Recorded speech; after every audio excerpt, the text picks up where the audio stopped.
Oke,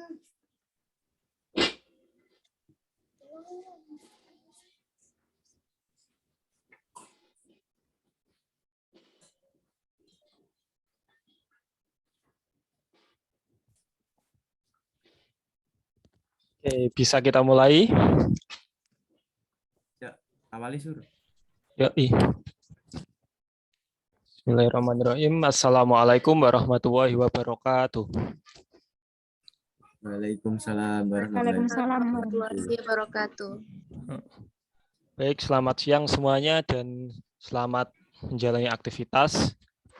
Perkenalkan, di sini kami dari kelompok 1, terdiri dari Amrina Intan Syuhada, Anindya Nur Aimi Fauselia, Dimas Wijayanto, Hesti Amelinda, Putri Nabila, dan Muhammad Surya Setiawan.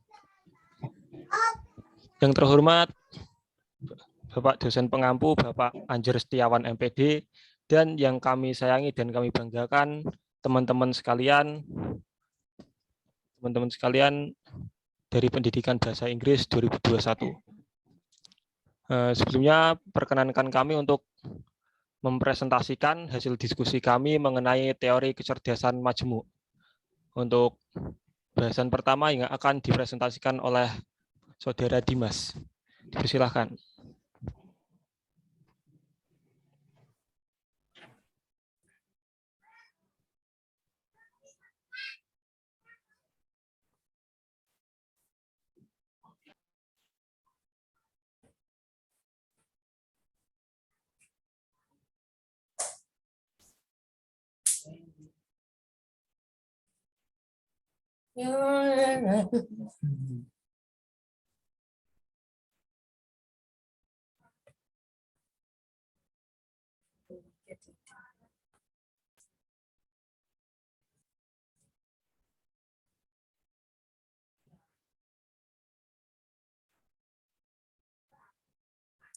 Next slide gimana guys?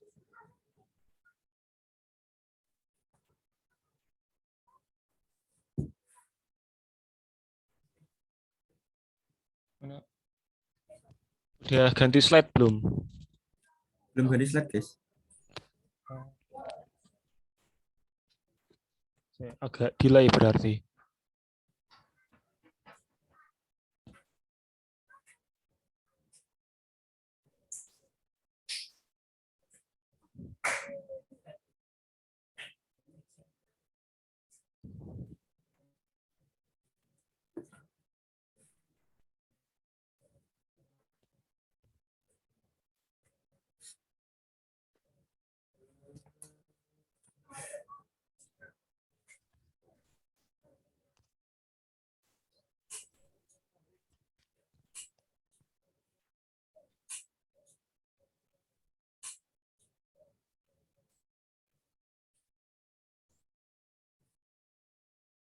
Ya, ganti slide belum?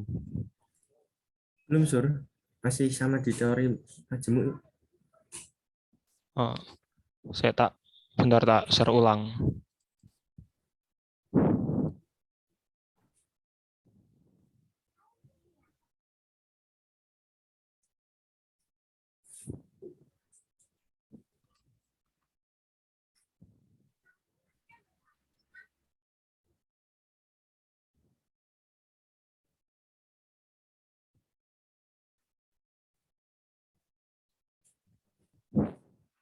Ya, Udah. oke. Silahkan.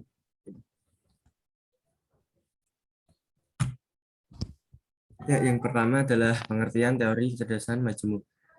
Gardner menyatakan bahwa kecerdasan lebih berkaitan dengan kapasitas memecahkan masalah dan menciptakan produk di lingkungan yang kondusif dan alamiah. Teori kecerdasan majemuk adalah validasi tertinggi gagasan bahwa perbedaan individu adalah penting. Menurut Gardner, setiap individu normal memiliki setiap keahlian hingga taraf tertentu. Jadi setiap individu mempunyai perbedaan dalam tingkat keahlian. Dan setiap individu berbeda karena mempunyai kombinasi kecerdasan yang berlainan. Maka berangkat dari pernyataan tersebut, dia memetakan lingkup kemampuan manusia yang luas menjadi 8 kecerdasan dasar. Jadi yang saya tangkap dari pengertian menurut Gardner di sini adalah setiap manusia dan setiap individu adalah tidak bisa menekankan dalam semua teori atau semua keahlian. Jadi setiap individu harus memfokuskan dalam diri sendiri untuk memfokuskan apa yang mungkin jadi keahlian dari apa yang dia pengen. Tidak bisa harus merangkap semua yang keahlian yang dia pengen. Oke, next slide.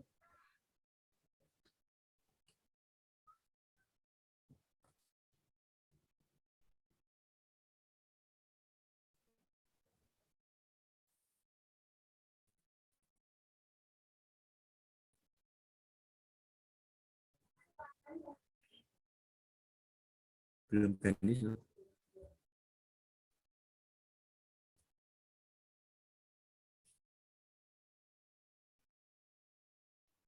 Udah belum? Udah.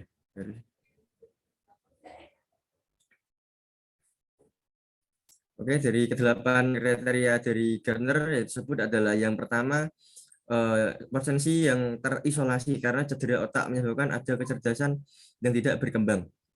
Lalu yang kedua, adanya satu kecerdasan superior pada seseorang sedangkan kecerdasan lainnya rendah.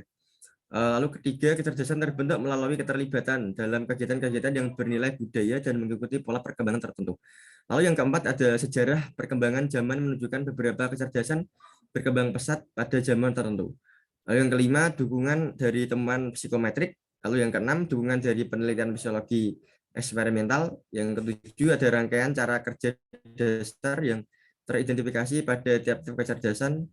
Lalu yang terakhir, ada kemudahan menyandikannya ke dalam sistem simbol. Jadi ada 8 kriteria tersebut. Yang pertama adalah potensi yang terisolasi cedera otak. Mungkin di sini ada mungkin setiap individu mempunyai cedera otak masing-masing atau pernah mengalami suatu kejadian yang menyebabkan cedera otak tersebut. Lalu yang kedua, adanya satu kecerdasan superior. Mungkin di sini setiap individu mempunyai kecerdasan dan IQ berbeda-beda. Jadi mungkin ini yang jadi faktor kecerdasan superior setiap individu. Lalu yang ketiga, ada kecerdasan terbentuk melalui keterlibatan dalam kegiatan-kegiatan yang bernilai budaya dan mengikuti pola perkembangan. Dari yang paling ketiga adalah kecerdasan terbentuk keterlibatan adalah jadi setiap individu mempunyai pola perkembangan yang berbeda-beda. Itu yang keempat adalah sejarah perkembangan zaman. Jadi poin ini adalah setiap zaman mungkin dan ini berbeda-beda lah setiap manusia dari setiap pembelajaran yang didapat dan mungkin dari otak masing-masing setiap zaman pasti lebih berkembang. Jadi untuk yang kelima, dukungan dari temuan psikometrik. Jadi untuk poin kelima ini adalah dukungan dari setiap individu, setiap dari dalam atau dari luar adalah berpengaruh. Untuk poin keenam adalah dukungan dari penelitian psikologi eksperimental. Jadi untuk poin keenam ini lebih mendorong ke dukungan setiap peneliti yang untuk mengasah psikolog setiap individu karena psikolog setiap manusia berbeda-beda dan mentalnya berbeda-beda. Untuk yang poin ketujuh adalah rangkaian cara kerja dasar yang teridentifikasi pada tiap kecerdasan. Oke, untuk poin ketujuh ini adalah cara kerja setiap manusia dan otak setiap gimana dia cepat tanggapnya dia dalam mengambil materi. Oke, dalam yang terakhir kemudian menyandikannya ke dalam sistem simbol. Oke, nomor 8 poinnya adalah bagaimana seorang individu atau manusia menyandikannya atau menyampaikan sebuah materi ke dalam bentuk apapun itu atau dalam bentuk obrolan atau belum dalam bentuk tulisan. Oke, selanjutnya.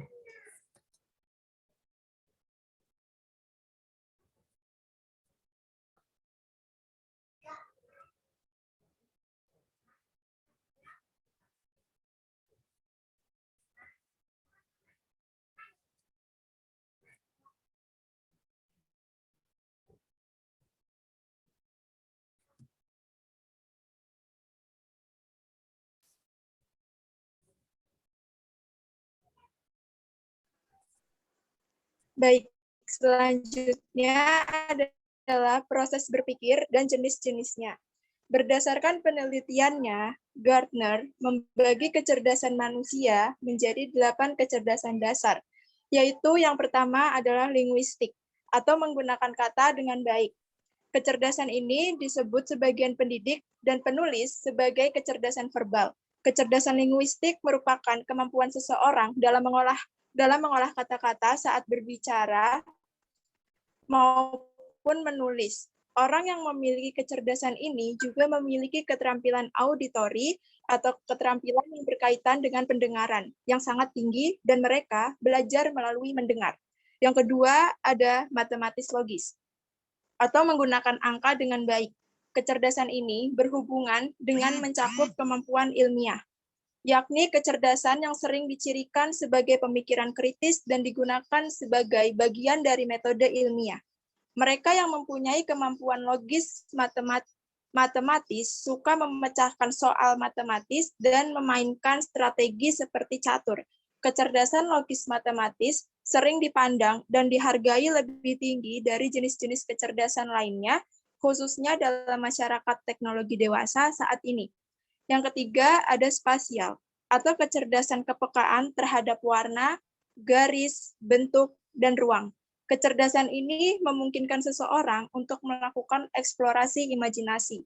Misalnya, memodifikasi bayangan suatu objek dengan melakukan percobaan sederhana. Orang yang memiliki jenis kecerdasan ini cenderung berpikir dengan gambar dan cenderung mudah belajar melalui gambar, video, ataupun film. Yang keempat, ada kinestetis jasmani, atau menggunakan seluruh tubuh untuk mengekspresikan ide dan perasaan, merupakan kemampuan seseorang dalam menggunakan tubuh untuk mengungkapkan emosi dan memainkan permainan, baik menggunakan alat ataupun tidak. Jenis kecerdasan ini lebih senang berada di lingkungan tempat dia bisa memahami sesuatu lewat pengalaman yang nyata. Kemampuan mengolah tubuh ke dalam bentuk gerakan tertentu merupakan pola dasar kecerdasan kinestetik. Yang kelima, ada musikal atau menangani bentuk-bentuk musikal. Orang yang mempunyai kecerdasan jenis ini sangat peka terhadap suara atau bunyi. Kecerdasan musikal yaitu kemampuan individu dalam mengubah lagu dan musik, bernyanyi, dan bermain alat musik. Yang keenam, ada interpersonal, yaitu kecerdasan seseorang untuk dapat memahami dan hidup bersama orang lain. Orang yang mempunyai jenis kecerdasan ini menyukai dan sangat menikmati bekerja secara berkelompok, belajar sambil berinteraksi dan bekerja sama. Orang yang memiliki kecerdasan jenis ini cenderung bisa mempersepsi dan membedakan suasana hati, maksud, motivasi, serta perasaan orang lain. Yang ketujuh, ada intrapersonal, merupakan kemampuan seseorang dalam memahami diri sendiri dan menjadikan dirinya sosok yang mandiri. Mereka memiliki rasa percaya diri yang besar, serta senang sekali bekerja berdasarkan program yang mereka buat sendiri. Yang kedelapan, ada naturalis, yaitu mengenali dan mengkategorikan spesies di lingkungan sekitar. Kecerdasan ini identik dengan seseorang yang mampu memahami, menikmati, dan menggunakan alam secara baik, serta mengembangkan pengetahuannya mengenai alam. Slide selanjutnya.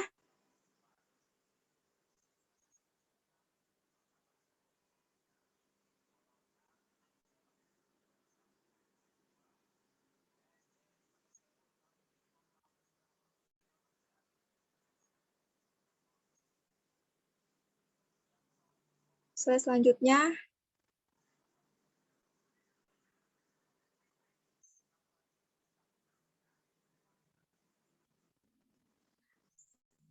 Ada faktor yang mendukung kecerdasan majemuk.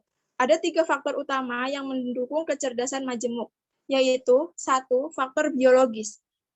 Adalah faktor-faktor yang termasuk di dalamnya adalah faktor keturunan atau genetis dan luka atau cedera otak sebelum, selama, dan setelah kelahiran. Yang kedua, ada sejarah hidup pribadi, yaitu termasuk di dalamnya pengalaman-pengalaman dengan orang tua, guru, teman sebaya, kawan-kawan, dan orang lain, baik yang membangkitkan maupun yang menghambat perkembangan kecerdasan. Yang ketiga, ada latar belakang kultural dan historis, termasuk waktu dan tempat individu dilahirkan dan dibesarkan, serta sifat dan kondisi perkembangan historis atau kultural di tempat-tempat lain.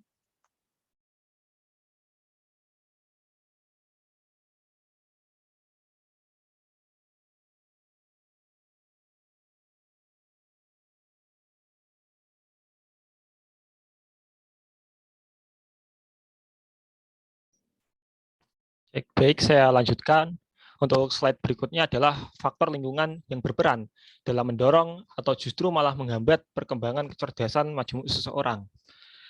Faktor yang pertama adalah akses ke sumber daya atau mentor. Sumber daya yang dimaksud di sini adalah sumber belajar atau instrumen belajar, seperti pada buku-buku atau media internet, atau misal kecerdasannya non-akademis berarti sarana belajar secara non-akademis. Seperti misal pada olahraga berarti peralatan olahraga atau lapangan olahraga, dan pada musik misal seperti alat musik seperti itu. Dan mentor itu adalah pengajarnya, pembimbingnya seperti itu. Dan mentor ini bersifat kondisional karena ada beberapa anak yang mampu belajar secara otodidak atau belajar secara mandiri. Lalu faktor yang kedua adalah faktor secara historis kultural, yaitu secara sejarah dan kultur masyarakat. Di mana faktor historis kultural ini dipengaruhi sedikit banyak oleh lingkungan dan norma-norma yang berlaku dalam lingkungan tersebut. Seperti yang bisa kita tarik contoh nyatanya adalah perbedaan antara Indonesia dan Malaysia, di mana kita bangsa Indonesia dan Malaysia sama-sama orang Melayu. Namun dalam penguasaan bahasa Inggris, orang-orang Malaysia lebih jago. Dikarenakan apa? Karena bahasa Inggris merupakan bahasa nasional selain bahasa ibu yang biasa digunakan atau bahasa Melayu. Jadi sejak lahir mereka sudah diajarkan mengenai bahasa Inggris, di mana ketika kita mengeja alfabet itu dengan ABC, mereka mengeja dengan ABC. Lalu yang ketiga adalah faktor geografis. Faktor geografis ini mempengaruhi di mana lingkungan tempat kita tinggal. Semisal ada orang yang mempunyai kecerdasan majemuk secara lingkungan, secara menganalisa alam, tetapi ia tinggalnya di tengah-tengah kota, maka itu akan menjadi penghambat bagi perkembangan kecerdasannya. Namun jika ia tinggal dalam lingkungan geografis yang mendukung, misal di perbukitan atau di pinggir pantai, itu justru akan menjadi faktor pendukung dalam mengembangkan kecerdasan majemuknya. Lalu yang keempat adalah faktor keluarga. Ini adalah faktor yang paling intens dalam pengembangan kecerdasan majemuk. Ya, seperti kita tahu bahwa pola parenting orang tua, pola pengasuhan, itu setiap keluarga pasti berbeda-beda. Ada beberapa keluarga yang menerapkan pola asuh yang dalam kutip konservatif dan mengedepankan doktrin-doktrin untuk anak mereka. Jadi bagi anak itu didoktrin supaya berjalan mengikuti kemauan orang tuanya. Namun ada juga orang tua yang tidak begitu mendoktrin anak dan membebaskan pengembangan pikiran sang anak. Nah, itu terkadang apa yang didoktrinkan oleh orang tua dan apa yang menjadi potensi anak itu bisa sama dan bisa beda. Maka apabila potensi anak dengan yang didoktrinkan orang tua itu berbeda, itu akan menjadi penghambat dalam perkembangan kecerdasan majemuk. Sementara jika itu sama atau seiringan, itu justru akan menjadi faktor pendukung. Lalu yang kelima adalah faktor situasional. Faktor situasional ini adalah faktor adaptatif yang bersifat situasional seiring dengan perjalanan hidup dari anak itu sendiri. Semisal faktor tempat di mana ia bersekolah, faktor pergaulan, dan lain-lain yang mempengaruhi perkembangan kecerdasan majemuk anak. Oke, untuk slide selanjutnya.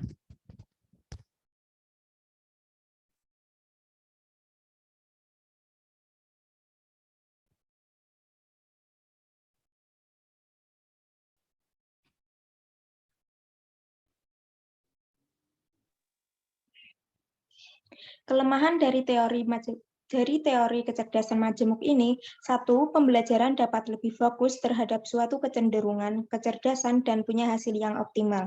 2. Memberikan sudut pandang baru terhadap pengembangan potensi manusia. 3. Memberikan harapan dan semangat baru, terutama terhadap si pembelajar. 4. Membuka kesempatan pada si pembelajar untuk kritis dan berpikir terbuka.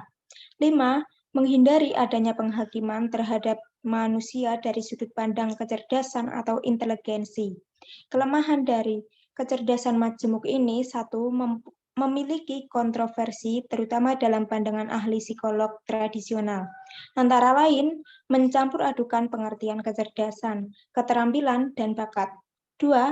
bersifat personal atau individual, sehingga teori ini lebih efektif digunakan untuk mengembangkan pembelajaran orang per orang daripada mengembangkan pembelajaran massa atau mass.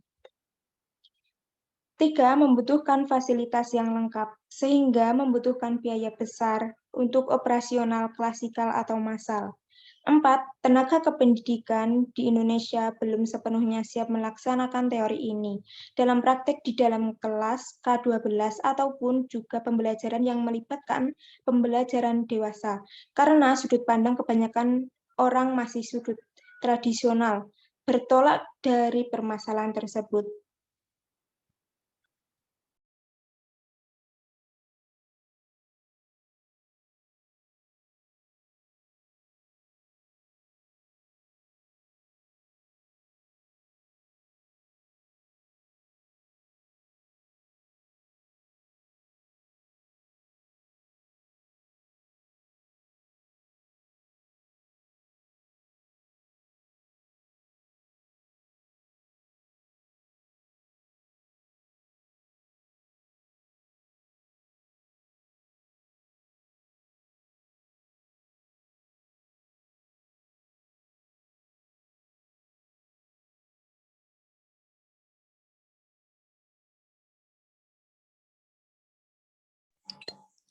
Analisis artikel.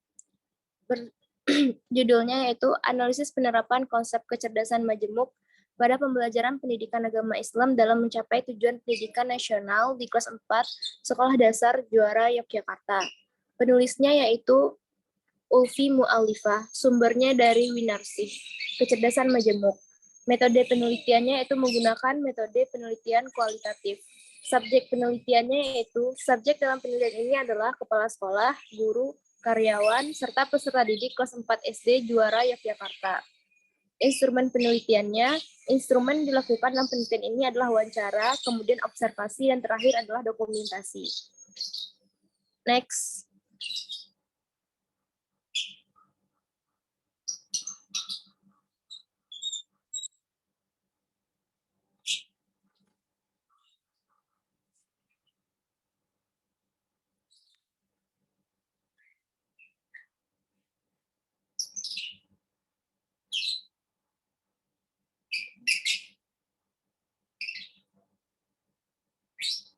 Latar belakangnya yaitu, pendidikan adalah segala kegiatan pembelajaran yang berlangsung sepanjang zaman dalam segala situasi.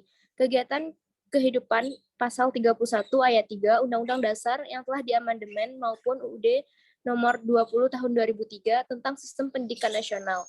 Sesungguhnya telah dengan jernih menetapkan bahwa segenap proses pendidikan haruslah ditujukan untuk pengembangan seluruh potensi manusia demi mencapai kehidupan yang sejahtera, baik secara fisik, mental, maupun spiritual, dan bukan hanya melahirkan warga negara yang baik. Tujuan dari pendidikan nasional adalah untuk mengembangkan potensi peserta didik agar menjadi manusia yang beriman dan bertakwa kepada Tuhan Yang Maha Esa, berakhlak mulia, sehat, berilmu, cakap, kreatif, mandiri, dan menjadi warga negara yang demokratis serta bertanggung jawab. Pada dasarnya, manusia adalah makhluk tunggal yang memiliki talenta dan bakat yang unik di antara makhluk yang lain. Berbagai kecerdasan yang ada pada manusia ini telah dibuktikan oleh Gardner melalui penelitiannya selama bertahun-tahun tentang perkembangan kapasitas kognitif manusia. Menurutnya, setiap individu memiliki keahlian tertentu. Setiap individu mempunyai perbedaan dalam tingkat keahlian dan sifat kombinasinya dan 9 kecerdasan majemuk, multiple intelligence, manusia yang bisa ditumbuh kembangkan dan digali potensinya. Next slide.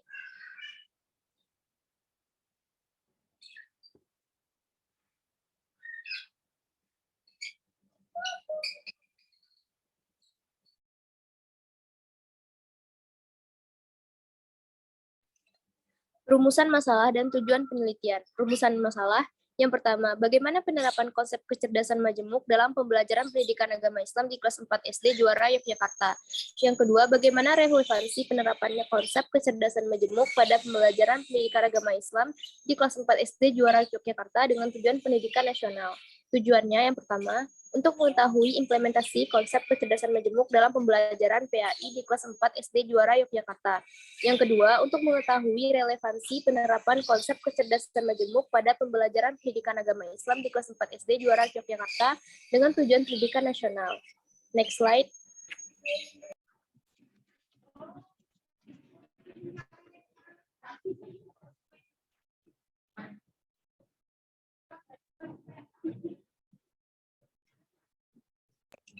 Hasilnya, kecerdasan adalah kemampuan seseorang dalam memproses jenis informasi tertentu yang berasal dari faktor biologis dan psikologis manusia. Sedangkan pengertian kecerdasan majemuk adalah pendekatan perkembangan dalam belajar yang ditandai anak dan tumbuh berkembang sebagai suatu keseluruhan.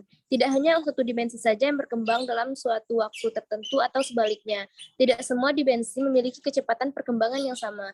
Teori kecerdasan majemuk adalah validasi tertinggi gagasan bahwa perbedaan individu adalah penting. Menurut Gardner, setiap individu normal memiliki tiap keahlian hingga taraf tertentu. Setiap individu mempunyai perbedaan dalam tingkat keahlian, dan setiap individu berbeda karena mempunyai kombinasi kecerdasan yang berlainan. Pada 1999, Gardner menghasilkan sebuah karya intelektual yang berjudul Intelligence Retrieval yang menyatakan otak manusia setidaknya menyimpan 9 kecerdasan. Adapun 9 kecerdasan yang dimaksud yaitu kecerdasan musikal, kecerdasan kinestetik tubuh, kecerdasan logis matematik, kecerdasan spasial, kecerdasan linguistik, kecerdasan intrapersonal, kecerdasan interpersonal, kecerdasan naturalis, dan kecerdasan eksistensial. Next slide.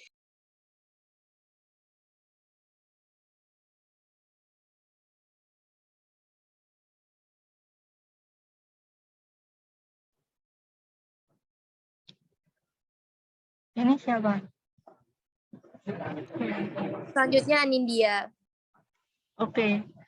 Selanjutnya ada kesimpulan. Gardner menyebutkan bahwa kemampuan yang luar biasa dari seseorang adalah kecerdasan, bukan bakat atau bawaan lahir. Pada dasarnya, Gardner memandang dalam diri setiap orang mempunyai 8 macam kecerdasan, yang masing-masing dapat berkembang mencapai maksimal yang berbeda pada setiap orang.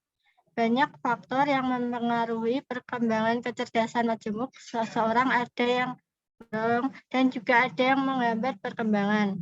Guru perlu mengetahui kekuatan dan kelemahan kecerdasan yang dimilikinya terlebih dahulu untuk dapat mengusahakan cara-cara mengantisipasi kelemahannya agar kegiatan belajarnya tidak monoton.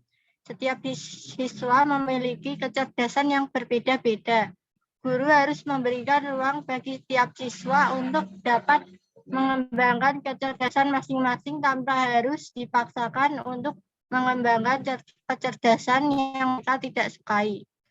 Kegiatan belajar didesain untuk dapat mewakili kecerdasan majemuk, tidak hanya satu macam kecerdasan saja.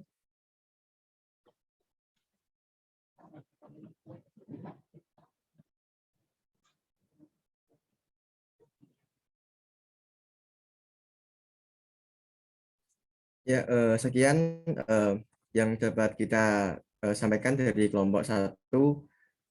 Saya sebagai penutup peserta di sini izin undur diri. Terima kasih atas perhatiannya. Jika ada kekurangan mohon dimaafkan. Jika ada salah kata juga mohon dimaafkan. Sekian, terima kasih. Wassalamualaikum warahmatullahi wabarakatuh. Waalaikumsalam warahmatullahi wabarakatuh.